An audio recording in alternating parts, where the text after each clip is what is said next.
तो आज का टॉपिक है, फिर से रिपीट करेंगे हम लोग, एम्ब्रियो ट्रांसफर टेक्नोलॉजी। तो first of all, what is embryo transfer technology?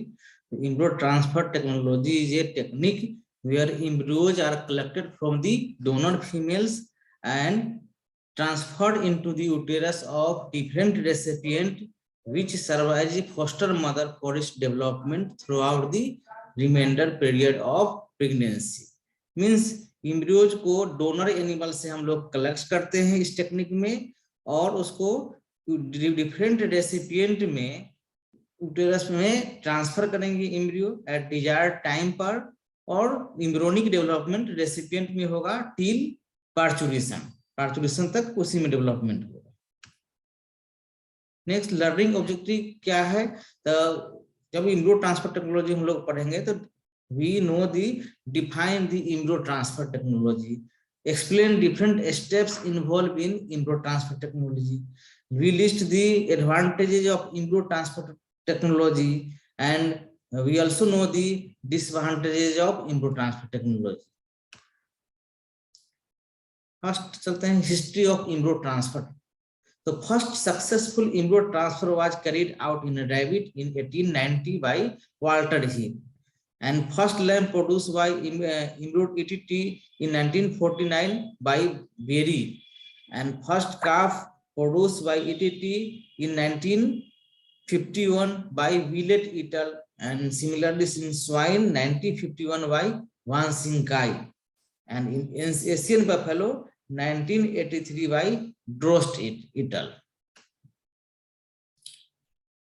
चलते हैं different steps involved in embryo transfer technology. So there are many steps in embryo transfer technology till pregnancy. First is selection of the donor. It is the first step of embryo transfer technology. Next, selection of recipients. Third is sister synchronization of donor and recipient. And fourth one is superovulation of donor. Or fifth one is artificial insemination of donor. Sixth, embryo collection. Next, evaluation of embryos, and next is transfer of embryos, or either transfer of embryos or cryopreservation of embryos. Transfer कर सकते हैं time को उस time पर, या cryo preserve करके हम बाद में भी ट्रांसफर कर सकते हैं। नेक्स्ट है माइक्रो मैनिपुलेशन कर सकते हैं, एम्ब्रियो में कोई जीन इंसर्ट करना है या डिलीट करना है तो वो भी हम कर सकते हैं इसमें। नेक्स्ट है what is the different application of embryo transfer technology. तो डिफरेंट एप्लीकेशन क्या है? Faster genetic improvement of the herd. किसी भी हर्ट का जेनेटिक इंप्रूवमेंट हम लोग फास्ट कर सकते हैं। जो हाई मिल्क प्रोड्यूसिंग एनिमल है उसमें एम्ब्रियो ट्रांसफर टेक्नोलॉजी हम लगाएंगे, सुपर ओवुलेशन कराएंगे, और सुपर ओवुलेशन से मल्टीपल एम्ब्रियोज रिलीज होगा मिलेगा, और विद इन ए ईयर हम मल्टीपल काफ ले सकते हैं एक डोनर से। नेक्स्ट, जेनेटिक स्क्रीनिंग कर सकते हैं, जो हाई यील्डिंग है उसका। डिजीज कंट्रोल भी कर सकते हैं, जो डिजीज है जिस एनिमल में डिजीज कम से कम हो रहा है और मिल्किंग अच्छा है उसका हम निकाल सकते हैं।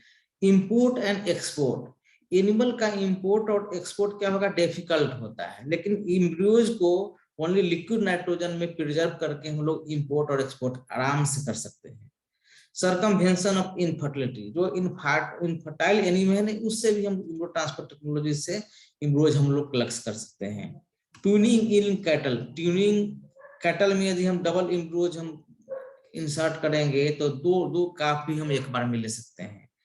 कंजर्वेशन ऑफ इंडेंजर्ड स्पीसीज, जो स्पीसीज इंडेंजर्ड कंडीशन पे चला गया है तो उस स्पीसीज को हम लोग क्या करेंगे? एम्ब्रियो मल्टीपल एम्ब्रियो प्रोड्यूस करके और उसका मल्टीपल काफ ले सकते हैं, फीटस ले सकते हैं। नेक्स्ट, रिसर्च पर्पस में हम यूज कर सकते हैं, production of clones and genetic engineering में यूज कर सकते हैं embryo transfer technology. First step से चलते हैं selection of criteria of donor. तो सुपेरियर इंडिविजुअल परफॉर्मेंस, डोनर का काऊ यदि है तो या बफेलो है तो उसका सुपेरियर परफॉर्मेंस होना चाहिए, हाई मिल्कर होना चाहिए। यदि मिल्क हम ट्रेट लेंगे तो हाई मिल्कर होना चाहिए। Good productive performance of offspring, उसका ऑफस्प्रिंग का प्रोडक्टिव परफॉर्मेंस अच्छा होना चाहिए। एनिमल क्या होगा, रेगुलर साइक्लिसिटी में होना चाहिए, मींस एवरी 20 to 21 डेज में साइकिल में एनिमल को आना चाहिए डोनर को, तभी हम मानेंगे कि वो अच्छा डोनर है। नेक्स्ट है ovaries must be free, ovary जो है जब पाल्पेट करेंगे पर रेक्टली तो फ्री होना चाहिए, कोई एडहेजन नहीं हो सकता है, नहीं होना चाहिए, ताकि जब हम जो फ्री ओवरीज रहेगा तो एम्ब्रियोज जब रिलीज होगा सुपर ओवुलेशन में तो फिम्बरी के द्वारा सारे एम्ब्रियोज का कलेक्शन होगा, आराम से हो पाएगा। यदि एडहेजन रहेगा तो ओवरी से एम्ब्रियो का कलेक्शन नहीं हो पाएगा। नेक्स्ट है intact tubular genitalia free from any abnormality. Tubular genitalia में क्या क्या आ गया, यूटेरस आ गया, फैलोपियन ट्यूब हो गया, सर्विक्स भी मान सकते हैं ट्यूबुलर जेनेटेलिया में, उसको एक गार्ड के रूप में है, तो इंटेक्ट होना चाहिए, कोई एब्नॉर्मलिटी इसमें नहीं होना चाहिए। नेक्स्ट एनिमल जो है, जो डोनर के एज ए डोनर हम लोग यूज करेंगे, यंगर प्रिफर करेंगे 4 to 8 years ऑफ एज, क्योंकि यंगर एनिमल में नंबर ऑफ फॉलिकल्स ज्यादा मिलते हैं, जब सुपर ओवुलेशन कराएंगे तो फॉलिकल्स की संख्या ज्यादा मिलेगा, इसके कारण से हमको एम्ब्रियोज ज्यादा प्रोड्यूस होगा। Next animals healthy and have good body weight होना चाहिए और हेल्दी होना चाहिए। Next must have calved at least 60 days back, best 90 to 100 days postmortem. यदि एनिमल का काविंग हो गया है तो 60 दिन पहले हुआ हो, मिनिमम 60 दिन पहले हुआ जाए, और बेस्ट रहेगा 90 से 100 दिन पहले, पोस्टमार्टम ही सुपर ओवुलेटिव प्रोटोकॉल हम लोग स्टार्ट करेंगे, क्योंकि ये 90 से 100 दिन में क्या होगा, यूट्राइन इन्वोल्यूशन हो जाएगा। यूट्राइन इन्वोल्यूशन हो जाएगा तो कोई भी इन्फेक्शन नहीं रहेगा at the time of super ovulative protocol. Next normal postmortem history होना चाहिए, कोई भी एब्नॉर्मलिटी आरएफएम का केस, इंडोमेट्राइटिस, मेट्राइटिस का कंडीशन नहीं होना चाहिए डोनर में। नेक्स्ट है ये history of no more than 2 breeding per conception, means repeat breeder नहीं होना चाहिए एनिमल, जो डोनर लेंगे रिपीट ब्रीडर नहीं होगा, तो एम्ब्रियो हो सकता है कम मिलेगा या अनफर्टिलाइज ज्यादा मिल सकता है या एम्ब्रियो नहीं मिले, इसलिए नॉर्मल साइक्लिक होना चाहिए और रिपीट ब्रीडर नहीं होना चाहिए। नेक्स्ट है previous calves have been born at approximately 365 days in interval, माने एक 1 year इंटरवल पर काविंग हुआ होना चाहिए उसमें। Next selection criteria of recipient, recipient का सिलेक्शन क्राइटेरिया क्या होगा, तो रेसिपिएंट भी हेल्दी होना चाहिए, free from infection and have good body weight, क्योंकि एम्ब्रियो को कैरी करना है, जब फीटस टील पार्चुलेशन रखना है रेसिपिएंट में, तो हेल्दी फ्री फ्रॉम इंफेक्शन होना चाहिए। एनिमल रेगुलर साइक्लिक होना चाहिए ताकि कंसेप्शन रखे, क्योंकि एम्ब्रियो ट्रांसफर में कंसेप्शन लो होता है in comparison to artificial insemination, तो रेगुलर साइक्लिसिटी में होना चाहिए एनिमल। नेक्स्ट है intact genitalia free from any sort of abnormality, genitalia में कोई भी इंफेक्शन या कोई ट्यूबुलर एब्नॉर्मलिटी नहीं होना चाहिए। Next must have good cyclic CL of desired stage at the time of embryo transfer, जब एम्ब्रियो ट्रांसफर करते हैं एम्ब्रियो कलेक्शन के दिन ही करेंगे, या एम्ब्रियो कलेक्शन कब करेंगे, फर्स्ट आर्टिफिशियल इंसेमिनेशन के 7 डेज बाद, 7 दिन के 7th डे का एम्ब्रियो हम लोग कलेक्शन करेंगे, तो सेम डेज का कॉर्पस लूटियम भी होना चाहिए, मींस जो जिस एनिमल में हमको एम्ब्रियो ट्रांसफर करना है वो क्या होगा, रेसिपिएंट है, तो रेसिपिएंट भी 7वें दिन का कॉर्पस लूटियम होना चाहिए। इसका मीनिंग है कि एनिमल जो रेसिपिएंट लेंगे वो 7 दिन पहले हीट में आया हो, तो जब 7 दिन पहले हीट में आएगा तो at the time of embryo transfer you must palpate the ovary for the presence of good CL, corpus luteum presence होना चाहिए अच्छे क्वालिटी का, और सेम साइड में ही हम लोग एम्ब्रियो ट्रांसफर करेंगे। नेक्स्ट है exhibit calving is at the end that have good milking and good mothering ability, जो रेसिपिएंट होगा काविंग आराम से होता हो और मदरिंग एबिलिटी अच्छा होगा और मिल्किंग भी अच्छा हो, तो हर्ड का बेनिफिट होगा हर्ड के लिए। थर्ड स्टेप है estrus synchronization of donor. The donor cow should be synchronized to bring into stress or should have palpable CL on the ovary at the time of superovulatory process. For this, any of the synchronization protocol can be used. Means जैसे OVCINCH protocol, CoSYNCH, SelectSYNCH, HybridSYNCH and HeatSYNCH। कोई भी सुपरओवुलेटरी protocol हम लोग use कर सकते हैं for synchronisation of donor. तो synchronise कर सकते हैं, और नहीं तो नेचुरल जो एनिमल स्ट्रेस में आया है उसका भी सुपरओवुलेशन में हम लोग यूज कर सकते हैं।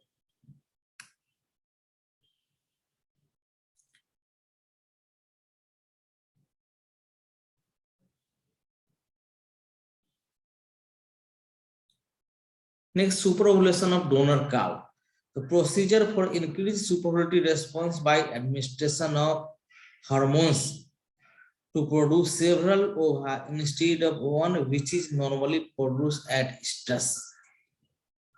इसमें क्या है सुपरओवुलेटरी प्रोटोकॉल में क्या करेंगे, it is a procedure for increase ovulatory response. मतलब कि ओवुलेशन नॉर्मल स्ट्रेस साइकिल के एंड में एक ओवुलेशन सिंगल ओवुलेशन होता है, और सुपरओवुलेटरी प्रोटोकॉल में है बाय मैनिपुलेशन और administration of superovulatory hormones like FSH, SCG, ECG, equine chorionic gonadotropins and HMG, human menopausal gonadotropins कोई हम लोग यूज कर सकते हैं। मोस्ट कॉमनली प्रीफर्ड यूज होता है एफएसएच, फॉलिकुलर स्टिमुलेटिंग हार्मोन। तो उससे क्या होगा, एडमिनिस्ट्रेशन करते हैं तो जो सिंगल नॉर्मल स्ट्रेस साइकिल में सिंगल ओवुलेशन होता है, इस समय क्या होगा, मल्टीपल ओवुलेशन होगा by administration of FSH hormone. ठीक है, this large number of ova is later on fertilized and embryo produce can be transferred to the recipient। और मल्टीपल ओवुलेशन होगा तो उस समय क्या होगा, हम लोग आर्टिफिशियल इंसेमिनेशन करेंगे।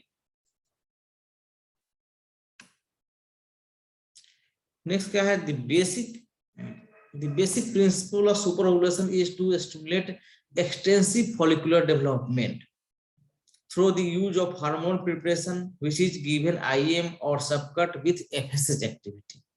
माने FSH हार्मोन, ECG और HMG तीनों का क्या है, FSH एक्टिविटी है और एक्सटेंसिव फॉलिकुलर डेवलपमेंट कराएगा, मल्टीपल फॉलिकुलर डेवलपमेंट बोलते हैं।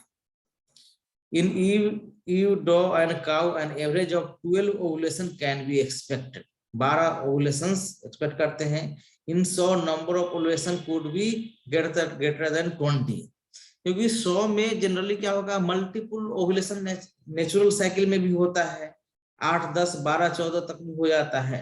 तो कब हम सुपर ओवुलेशन बोलेंगे 100 में? 20 से अधिक अगर एम्ब्रियो का ओवुलेशन हो रहा है तभी बोलेंगे कि सुपर ओवुलेशन उसमें हुआ है।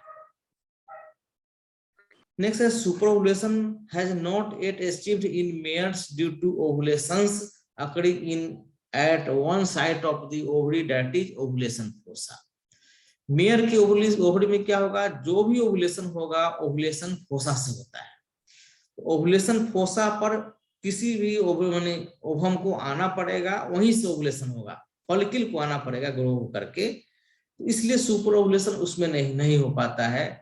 मेयर में मैक्सिमम जो फॉलिकुलर डेवलपमेंट क्या होगा, मेडुलरी रीजन में होता है, और काऊ बफेलो में क्या होगा, कॉर्टिकल रीजन में फॉलिकुलर डेवलपमेंट होगा।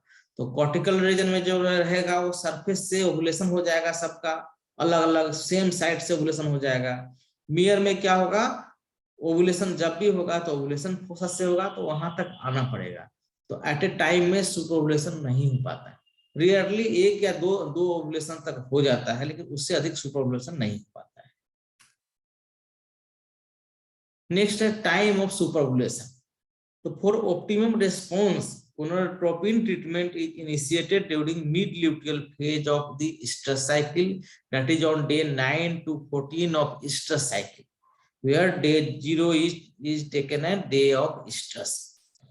जब एफएसएच ट्रीटमेंट हमको कब करना है, तो एफएसएच ट्रीटमेंट जब स्टार्ट करेंगे तो मिड ल्यूटियल फेज में करेंगे।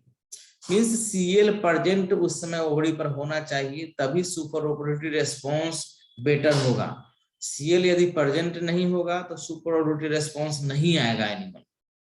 कारण क्या है, जब सीएल प्रेजेंट होगा तो उसमें क्या होगा, उस समय ब्लड सर्कुलेशन में 3 से 4 नैनोग्राम 5 नैनोग्राम पर एमएल लगभग उसमें एफएसएच प्रोजेस्टेरोन हार्मोन रहेगा ब्लड लेवल में, और हाई प्रोजेस्टेरोन लेवल हार्मोन जब रहेगा उसी समय मीडियम साइज फॉलिकल्स ज्यादा होता है ओवरी में, मीडियम साइज फॉलिकल्स, और एफएसएच मीडियम साइज फॉलिकल्स को ही एक्टिवेट करता है for follicular development.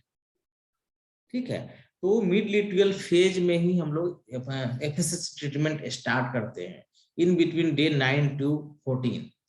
Generally normal super ovulatory protocol में डे 9 से हम लोग एफएसएच ट्रीटमेंट स्टार्ट करते हैं फॉर 4 कंसेक्यूटिव डेज, 4 दिन, day 9th 10th 11th 12th 4 दिन स्टार्ट करेंगे।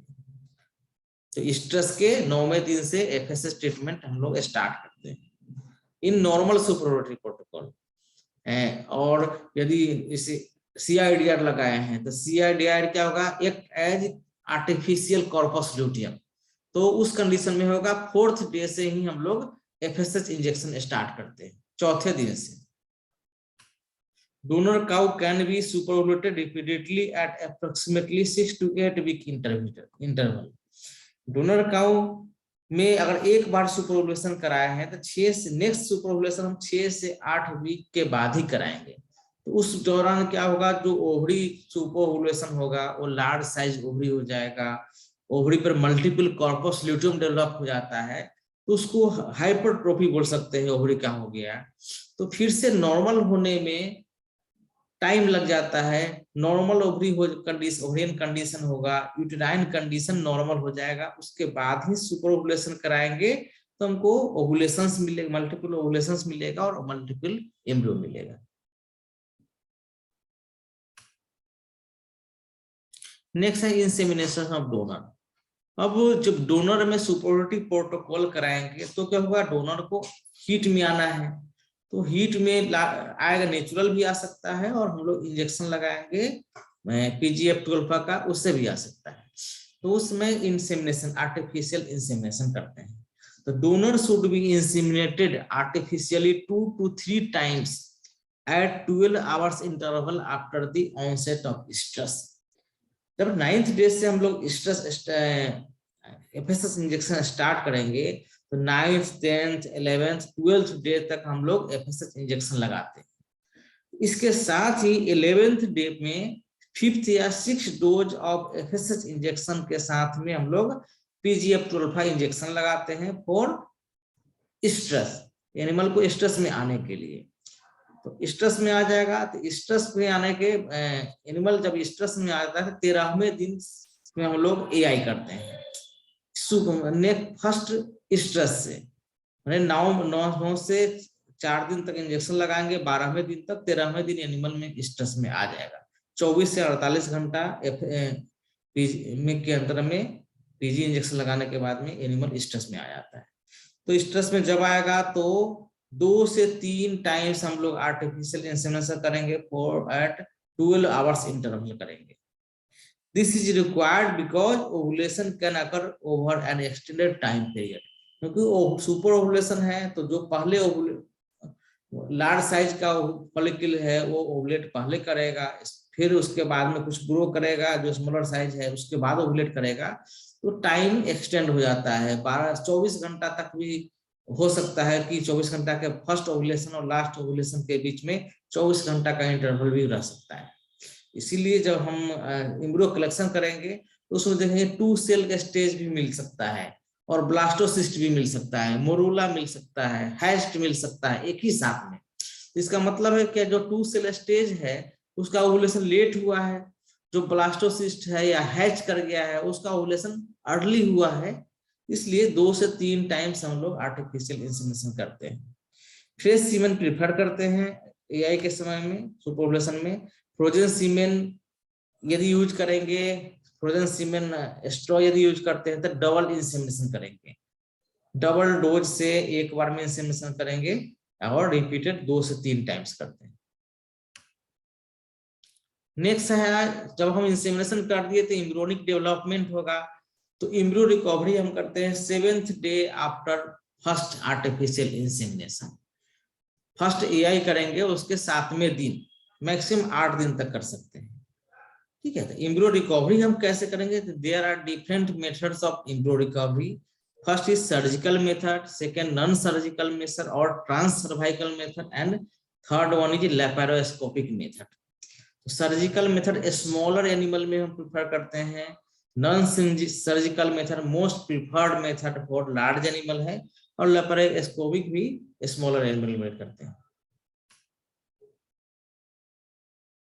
फर्स्ट सर्जिकल मेथड, तो मोस्ट ऑफन कहाँ यूज होता है? Sheep, goat, swine through mid ventral incision under general anaesthesia, इसमें यूज करते हैं। This method can be preferred on day 3 to 4 after stress in सीप एंड गोट। सीप और गोट में 3 से 4 दिन के बाद ही हम लोग सर्जिकल मेथड से एम्ब्रियो कलेक्शन करेंगे। 8 सेल एम्ब्रियो और लेस सीप एंड गोट में, and 2 to 3 days after stress in swine में 4 सेल स्टेज में एम्ब्रियो रिकवरी सर्जिकल मेथड से 4 सेल स्टेज में करना होता है, तो 2 से 3 दिन स्ट्रेस के बाद में स्वाइन में कर देंगे। सीप गोट में 3 से 4 दिन आफ्टर स्ट्रेस करेंगे, स्ट्रेस या एआई बोल सकते हैं। नॉर्मल सेल्स का डायग्राम है, normal 2 cell, 16 cell, normal morula, normal blastocyst, uneven shrivelled misshapen किस तरह का होता है, एंड रप्चर्ड जोना कैसा होता है, उसका इमेज है यहाँ। नेक्स्ट है जो most important, non surgical embryo collection या trans cervical method, means through cervix, cervix से होकर के यूटेरस में जाते हैं और वहां से एम्ब्रियो कलेक्शन है करते हैं, इसलिए ट्रांस सर्वाइकल मेथड बोलते हैं। ठीक है, तो it is commonly preferred in cattle, buffalo and mayor. Rarely mayor में हम लोग एम्ब्रियो रिकवरी करते हैं। इट इन्वॉल्व्स 2-way और 3-way फोले कैथेटर और Berlin catheter which allows flushing fluid to pass into the uterus and at the same time allow fluid to be returned from the uterus to a collecting receptacle। इसमें क्या होगा?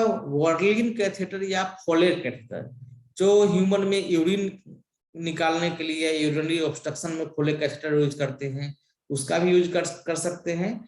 दूसरा है Berlin catheter, तो Berlin catheter folate catheter से थोड़ा large size होता है, लेंथ उसका लार्ज होता है, तो वर्लिन कैथेटर को स्टीलेट के सहारे से थोड़ा सा स्कोप, साइकिल का स्कोप होता है, उस तरह का लंबा सा स्टीलेट होता है, उसको अंदर में डाल देते हैं और थ्रू सर्विक्स होते हुए हम लोग यूटेरस के टिप तक ले जाते हैं, क्योंकि जो एम्ब्रियो रहेगा 7 डेज का यूटेरस के टिप पर ही होगा, तो टिप तक ले जाएंगे। उसके बाद वहां बैलून होता है, बैलून को इन्फ्लेट करेंगे, इन्फ्लेट करने के बाद में एक ट्यूबिंग सिस्टम से 2-way फोर्लिन कैथेटर को जोड़ देते हैं, और सबसे ऊपर हम लोग एक मीडियम रखेंगे, कोई मीडिया रहेगा उसी में एम्ब्रियो कलेक्शन होगा, तो मीडियम के रूप में यूज करते हैं। रेडीमेड आता है यूरोप्लस के नाम से, यूरोप्लस, या इसमें कंपोनेंट होता है DPBS, डल्बेकोज फॉस्फेट बफर सलाइन। ठीक है, डल्बेकोज फॉस्फेट बफर सलाइन। तो मीडिया में से क्या होगा? मीडिया को हम लोग क्लैंप लगा रहता है, या उसको बोल सकते हैं एक स्टॉपर रहता है, उसको ओपन करेंगे तो फ्लूइड क्या होगा? ग्रेविटी से अंदर तक जाएगा, यूट्राइन हॉर्न तक जाएगा, फिर उसके बाद में उसको क्लोज करके फिर सेकेंड वन खोलेंगे, तो वहां नेक्स्ट सेकेंड ट्यूब से क्या होगा? ट्यूबिंग सिस्टम से नीचे आ जाएगा, जो फिल्टर में हम लोग फ्लूइड को कलेक्ट करते हैं। तो इस तरह का रिपीटेड कलेक्शन करेंगे, बार बार करते हैं, तो एक हॉर्न, यूट्राइन हॉर्न को लगभग 500 ml से हम लोग मीडिया से फ्लशिंग करते हैं, फिर रिपीट करते हैं, नेक्स्ट यूट्राइन हॉर्न को रिपीट करते हैं। फ्लशिंग करने के बाद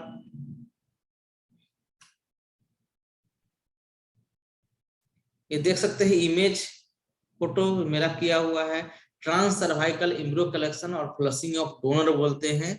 इसमें देख सकते हो कि ऊपर में यहाँ लगा हुआ है, ऊपर ये मीडिया है, मीडिया होगा इंसर्ट, ये ट्यूबिंग सिस्टम है, ट्यूबिंग सिस्टम से और ये Foley catheter, Foley catheter uterine horn तक गया है और वहां पर मीडिया से जाएगा और सेकेंड ट्यूब से जब ओपन करेंगे तो ये इस तरह का ये इम्कॉन फिल्टर है, इम्कॉन फिल्टर में आ जाता है, इम्कॉन फिल्टर में आ जाएगा। यहाँ फिल्टर में जो मीडिया आएगा वो लगभग 1 लीटर आएगा दोनों यूट्राइन हॉर्न का। तो इस मीडिया से क्या क्या करेंगे, फिल्टर से फिल्ट्रेट कर देंगे, तो जो भी इम्ब्रियो होगा यहाँ कंसंट्रेट हो जाएगा। लगभग 10 ml जो फ्लूइड बचेगा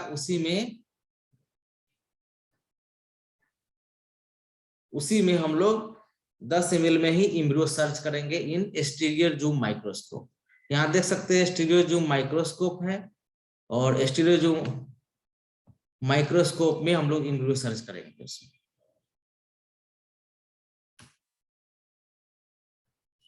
ये देख सकते हैं ये फोले कैथेटर है और फोले कैथेटर का एक लास्ट जो एंड होता है यहाँ पर बैलून होता है। तो इंसर्ट करने के बाद में बैलून को हम लोग यहाँ से एयर प्रेशर देकर के इन्फ्लेट करते हैं।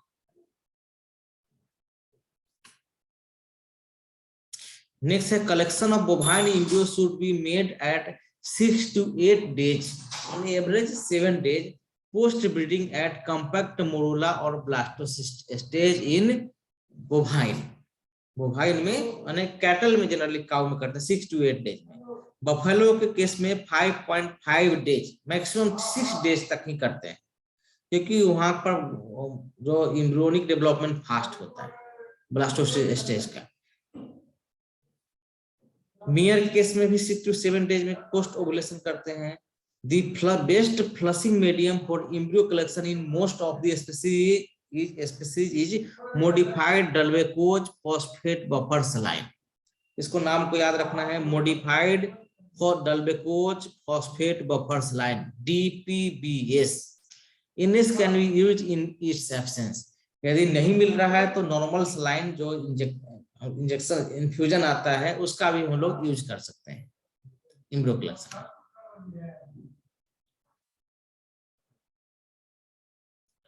ड्यूरिंग फाइनल कलेक्शन यदि करना है, लास्ट जब फ्लशिंग करेंगे तो कभी कभी ऑक्सीटोसिन इंजेक्शन भी दे सकते हैं उस समय। तो ऑक्सीटोसिन से क्या होगा, जो भी एम्ब्रियो होगा जो फैलोपियन ट्यूब का कंडक्शन होगा और उससे जो भी एम्ब्रियो है सब आ जाएगा। Next after embryo collection intrauterine antibiotics to prevent infection. Intrauterine antibiotics donor में हम लोग डाल देते हैं कि कोई इन्फेक्शन नहीं। Next also give injection of PGF2 alpha is also meant to speedy recovery of ovaries and it's to prevent pregnancy if behavioral embryos are not dislodged by the flush। हो सकता है कि जो कुछ पूरा एम्ब्रियो नहीं निकला होगा यूट्राइन हॉर्न से, तो जो एम्ब्रियो रह जाएगा उसका डेवलपमेंट स्टार्ट हो जाएगा। तो मल्टीपल एम्ब्रियोज डेवलपमेंट स्टार्ट होगा, it leads to abortion, animal में एबॉर्शन हो जाएगा। तो एबॉर्शन को प्रिवेंट करने के लिए क्या करते हैं, उस समय एम्ब्रियो कलेक्शन के बाद में एनिमल में PGF12 इंजेक्शन लगा देंगे ताकि कोई एम्ब्रियोनिक डेवलपमेंट फर्दर नहीं होगा और एनिमल फिर से हिट रह जाएगा। ओवरीज में जो कॉर्पस लुटियम होगा सारे डिग्रेस कर जाएगा और एनिमल फिर से नॉर्मल हो जाएगा। नेक्स्ट थर्ड है लैप्रोस्कोपिक एम्ब्रियो कलेक्शन। तो एक ये है मोस्ट लिस्ट कॉमनली यूज है, बहुत कम होता है, जो स्मॉलर एनिमल में यूज किया जाता है लैप्रोस्कोपिक इंस्ट्रूमेंट के द्वारा। नेक्स्ट स्टेज आता है इवैल्यूएशन ऑफ एम्ब्रियोज। तो इवैल्यूएशन ऑफ एम्ब्रियोज का क्या कैसे करेंगे, after collection and before transfer to the recipient. Recipient transfer से पहले क्या होगा, embryos are evaluated under stereo zoom microscope at 50 to 100x magnification. 7 days bovine embryos जो है कॉम्पैक्ट मोरोला और ब्लास्टोसिस्ट स्टेज में रहेगा, are about 150 to 190 micrometer in diameter and are still within the zona पेलेसुडा। Jonas पेलेसुडा के अंदर रहेगा, means क्या होगा, उसका हैचिंग नहीं होगा 7 days बोवाइन एम्ब्रियो का। और इसका एम्ब्रियोज का कलेक्शन करेंगे, उसका एम्ब्रियोज का ग्रेडिंग करेंगे। Embryos are graded based on the following characteristic. First है compactness of the cell, cell कितना कंपैक्ट है उसके आधार पर करेंगे। Regularity of the cell, cell regular है या इरेगुलर है उसके आधार पर। Next variation in the cell size, कोई लार्ज साइज का सेल है, कोई स्मॉलर साइज है, मींस क्या होगा, एम्ब्रियो पुअर क्वालिटी का है। और सारे एम्ब्रियो यदि सेम साइज का है तो एम्ब्रियो क्या होगा, अच्छा क्वालिटी का है। नहीं, colour and texture of the cytoplasm, उसके आधार पर presence of vesicle, extruded cells और सेलुलर डेब्रिस, इसके आधार पर भी एम्ब्रियोज का इवैल्यूएशन करेंगे। नेक्स्ट देखो कि एक्सेलेंट एम्ब्रियोज कैसा होगा, तो excellent embryos should be cylindrical, compact, distinct outline, no blastomere extrusion, even granulations, neither very light और नॉट वेरी डार्क होना चाहिए। गुड क्या होगा, समवॉट एसिमेट्रिक होगा, even granulated with distinct outline, some blastomere extrusion हो सकता है इसमें। फेयर होगा तो hazy outline, extruded cell asymmetric होगा। और पुअर क्वालिटी को होगा तो अनइवन ग्रेनुलेशंस, हेजी आउटलाइन होगा, एबनॉर्मल शेप्ड होगा, एंड डीजेनरेटेड हो सकता है। Development stage is difficult to determine, कौन सा स्टेज है, मोरूला है, ब्लास्टोसिस्ट है या कॉम्पैक्ट मोरूला है, वो डिटरमाइन नहीं कर पाते हैं। नेक्स्ट इसमें देख सकते हैं इवोल्यूशन ऑफ एम्ब्रियोज में स्टेज 1 अनफर्टिलाइज हो सकता है, stage 2 2 to 12 cell, stage 3 early morula, early blastocyst, expanded blastocyst, hatched blastocyst और एक्सपांडेड हैश्ड ब्लास्टोसिस्ट, कोई भी एम्ब्रियोज मिल सकता है। बेस्ट क्वालिटी जो होता है मोरूला और ब्लास्टोसिस्ट, अर्ली ब्लास्टोसिस्ट और ब्लास्टोसिस्ट स्टेज, इसी स्टेज में हम लोग एम्ब्रियोनिक ट्रांसफर करते हैं in case of cow and buffaloes. Image देख सकते हो, मोरूला 16 सेल एंड 32 सेल का इसमें है, ये मोरूला स्टेज है। और सेकंड है एक्सपांडेड ब्लास्टोसिस्ट, लार्ज साइज का कैविटी मिल रहा है। यहाँ पर देखो इनर सेल मास है, और जो जोना है, जोना लाइनिंग क्या होगा, थीन हो गया है, पतला हो गया है, और सेल लार्ज हो गया है, इसको बोलेंगे एक्सपांडेड ब्लास्टोसिस्ट। ठीक है, तो आज की क्लास इतने इतना ही रहने देते हैं। नेक्स्ट क्लास में कवर करेंगे transfer of embryos. Hello, yes sir.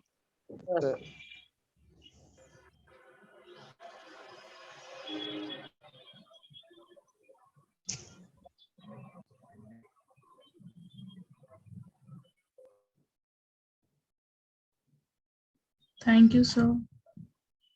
Attendance कोई भेज दो।